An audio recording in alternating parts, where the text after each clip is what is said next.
இந்த திரைச்சியில் உள்ள முள்ளு தான் இவன். தெரியுதா? 2 முள்ளுண்டு, ஒன்று தூரப்பட்டாச்சு, இன்னொரு முள்ளு. இப்போ மற்ற முள்ளுக்கு இதுக்கு என்ன வித்தியாசம்னா, என்ன இருக்க பாருங்க, இந்த முள்ளுல இங்கே இங்கேன்ட்டு இந்த ஏரோ மார்க் மாதிரி இருப்பான். சம்பவம் என்ன தெரியுமா? இவன் வந்து இவனை ப்ரொடெக்ட் பண்ணுறது வச்சிருக்கிற முள்ளு 2 முள்ளு. ஒன்ஸ் குத்திட்டான்னு வைங்களேன், அவனை இந்த வாக்கில் எடுக்க முடியாது. இப்படி குத்துனது அந்த வாக்கில் தான் சொருவி எடுக்கணும்.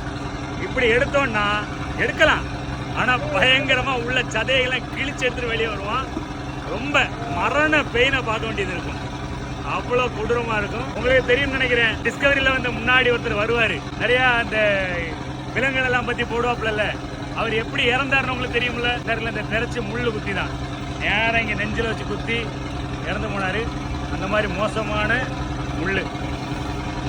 திரைச்சியை ஹேண்டில் பண்ணும்போது மட்டும் இதில் ரொம்ப கவனமாக இருக்கணும். ஏன்னா இவன் வந்து ப்ரொடெக்ட் பண்ண வச்சிருக்கிறவன். அவனை தொட போனால் அந்த வாழை வச்சு சுற்றி ஒரு அடிக்கிறதோட இது அப்படி குத்தும். நம்ம அப்படியே இப்படி எடுக்க முடியாது. அவ்வளோதான், பார்த்துங்க. ரொம்ப மோசமான ஆள்.